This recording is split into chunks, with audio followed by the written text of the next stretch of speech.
No nii, tere kõigile ja kuulasin täna ETV2-s Riigikogu ülekannet ja kuidas öelda, ajab õudselt närvi vot sihuke kahepalgelisus, millist poliitikat meil siis meie saadikud, kallid saadikud seal ajavad ja kui lühike on nende mälu ja alustame sellest, okei, kuulame vot, mis mind eriti nagu pani mõtlema ja miks ma üldse selle video teen. Kuulake seda küsimust ja kuulake vastust. Kalle Grünthal, palun. Aitäh, lugupeetud istungi juhataja, austatud minister. Kui ma küsisin oma esimest küsimust, siis ma etteulatuvalt kiitsin teie vaieldamatut kompetentsi, kuid kahjuks te millegipärast ei vastanud minu esimesele küsimusele sisuliselt, mis seondus COVID-19 vaktsiini konfliktiga Põhja-Iirimaa ja Iirimaa vahel ja ka Saksamaa tegevusega. Te rääkisite kõike muud, aga mitte seda, mis oleks nagu seondunud selle küsimusega. Tulenevalt eeltoodust lõi minul teie kompetentsi usaldusväärsus minu jaoks isiklikult natukene kõikuma. Ja seetõttu võib-olla oli ka minu küsimus natukene liiga keeruline. Ja ma esitan seetõttu lihtsama küsimuse, et mis vahe, kas teie isiklikult pooldate Putini kutsumist soome-ugri rahvaste kongressile ja põhjendage kindlasti ära oma vastus laiemalt, aitäh. Suur aitäh nende küsimuste eest ja mis puudutab soome-ugri rahvaste eesseisvat kongressi, siis on kindlasti äärmiselt oluline, et seal kongressil osalevad nende rahvaste esindajad, nende riikide esindajad, kus põlisrahvad elavad. On väga oluline, et põlisrahvaste õigused oleksid kaitstud ja nende kultuuriline ja keeleline toimimine oleks toetatud. Eesti on oma välispoliitiliste tegevuste kaudu hõimurahvaid pikaajaliselt toetanud. Juba 90ndate lõpus hakkas Eesti toetama põlisrahvaste fonde ka rahaliselt, olles ise tollel ajal veel suhteliselt vaene riik. Nii et selles osas on kindlasti äärmiselt tähtis, et eesseisev soome-ugri rahvaste kongress panustaks sellesse, et soome-ugri rahvaste kultuuriline järjepidevus ja keeleline võime oma keeles oma kultuuri käsitleda, et see jätkuks ja Eesti sellesse vastavalt ka kaasa aitaks. Aitäh! Ühesõnaga, miks mind hämmastab see vastus? Neil on tõesti lühikene mälu. Vot alustame sellest samast välisministrist, tema mäluprobleemidest, alustame meie presidendist, kes kutsus Putini siia. Aga nii, kohe tuletan teile meelde, kuidas selle riigi president, keda nad nüüd siia tahavad kutsuda, kuidas ta siis kiusab meie põlisrahvaid. Ma viskan siia lõppu video, kus Venemaal poiss, kes oma õigusest rääkida kohalikus keeles, komi keeles, kuidas siis suhtuti sellesse inimesse ja samas tuletan meelde ka seda, aasta oli 2007, kui Putin ei kutsunud eestlasi soome-ugri rahvaste festival või mis ta nüüd oli, kohe vaatame, kus ta siin on. Siin on esimene uudis, mis aastast see on?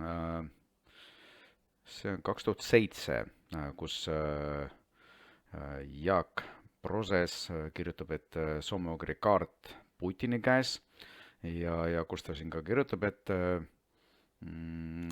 Saranskis toimuvale soome-ugri rahvaste festivalile arvatavasti meid ei kutsuta. President oli siis Toomas Hendrik Ilves, peaministriks oli Andrus Ansip, Reformierakond, praegust on meil siis, nagu näete, taas Reformierakond võimul. Nii, ja heade suhete pall on tegelikult ikkagi Venemaa käes. Ja nagu näete, jah, muidugi on soome-ugri juhtide kutsumine ja meie oma eiramine Venemaa teadlik poliitika. Jah, ja nüüd teadlikult siis Kaljulaid ja jooksis lausa Kremlisse isiklikult Putinit siia kutsuma. No, see on ju, no ma ei tea, kust tuleb see inimeste rumalus end alandada, pidevalt jookstakse põlvitama selle kääbuseti sinna. Nii, ma viskan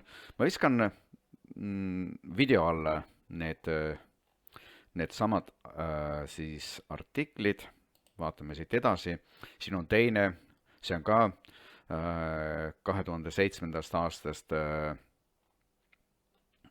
vana Eesti Päevalehe artikkel Venemaal murdva pealinnas Saranskis toimuvast suurejoonelisest soome-ugri rahvaste festivalist. Suurejoonelisest, vot, kujutage te nüüd, kui suurejooneline see oli, kuhu siis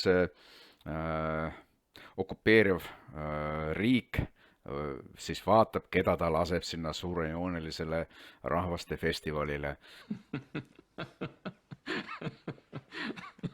Vot see okupant seal ju kogu aeg räägib ja hõiskab, et neil on palju rahvusline riik. Ja kes meil see siis oli? Halonen oli, Ungari peaminister oli ja muid välisriike nagu polnudki.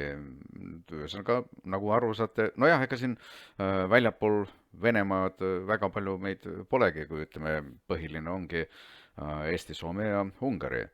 Ja Soome, Ungari said siis kutse sinna ja Eesti muidugi jäeti ilusti ukse taha, et teil ei ole siia asja. Ja mis meil siis veel on siin? Ja siin ongi juba näed 2020 Eesti on Putini osalemiseks Soome-Ugri maailmakongressiks valmis. No mis me peame tegema? Karjuma hurraa ja au suurele juhile, meie president ja tegi kõik õieti ja peame nüüd kiitma meie suurt juhti Kerstit, et ta kutsus ja seltsimees Putini ja siia, nojah, lähme edasi. No, kuhu me selle kiitusega nüüd jõuame siis? Ja siin on jälle nüüd see sama Maaleht, kus siin Kerstikene kuulab suure juhi siis jutlusi. Okei, viskan ka selle jutu video alla. Ja siis teile siin video kuulamiseks, kuidas siis soome-ugri rahvaste õigusi Venemaal eiratakse. Rääkida kohalikus keeles, kuidas jah, okupant eirab seda õigust. Коммен должен он. Что? Коммен должен он. В русской школе учились? Там разница. Паспорт русский? Российский. Ну, российский. Русский язык в русской школе учились? Там разница. Ну что, мы Кырмала, Корлова помним. Все. Угу. Понятно. Так что вы хотите сказать-то? Так вы меня все-таки понимаете, да? Да. Ну, замечательно. Значит, что вы хотите сказать? У нас Не, ведется производство на русском языке. Вы живете в России, учились в русской школе. Коми нулан. Аналан кыскык. Роч да коми. Замечательно. Да. Замечательно. Хорошо, обеспечиваете явку переводчика. Не. Да? Мен Москва. Это я назгагировала. Хорошо, мы отложим, обеспечим явку переводчика без проблем. Мне на Москву уже до частян выпало. Без проблем. Мгм. Начинается здесь цирк гражданин России. Придете за другими услугами, вам точно так же будут отвечать. А мне на 200. Куда собираетесь? Распишитесь. Я в Куцман. А что имя, фамилия, они русские, я не понял. Православный я был русский. 18 февраля. Я Карман. Комен должен быть. Распишитесь. Комен решено. Коллап Распишитесь. 24.2. Вы распишитесь, что вы Вот мы Карман. извещены. Комен должен быть. Комен. Пишите, что вы... У нас ведется производство на русском языке. Особо разузнаю город. На русском языке ведется производство. Не надо мне... Коллап. Вперед. Замечательно. Ну все, я Карман. У нас производство ведется на русском языке. Я вас Коллап, извещаю, что это- мы вас приняли Да. переводчика, и распишите, что вы у нас уведомлены Я Карман. Комен Колгишный. на 18 февраля на 15:10. Распишитесь. Что значит нет, нет, нет? Распишитесь, Ок. извещены, приходите. Комен Гишный. Хорошо, вас сотрудник полиции извещен. Ну, Хотите есть? No nii, siis selline oli siis jah, video sellest komikeelt rääkivast poisist ja siin on siis meie valitsus, kes tahab kutsuda külla meile riigijuhti, kes okupeerib meie rahvaid seal, kellele ei ole õigust, no ma leian üldiselt, et seal on enamus jah, meie rahvad juba välja surnud ja nad on kõik venestatud ja nüüd te kutsute venestaja, meie Soome rahvaste venestaja kutsute siia festivalile veel, kusjuures teid 2007. aastal jäeti ukse taha. See on naeruväärne ja samas inimene, kes on võtnud, täna oli jah, piirilepingust oli ka juttu seal tänases ülekandes, Riigikogu ülekandes, kusjuures seesama valitsus nüüd andis ka naljaka vastuse Eesti piiride suhtes. Me ju taastasime oma vana riigi, endise riigi, me ei teinud uut Eesti Vabariiki ja Tartu rahu järgi on need territooriumid siiski Vene riigi okupeeritud praegust ja naljaks on veel see, et seesama Putin võttis ju allkirja tagasi riigipiiri siis lepingult.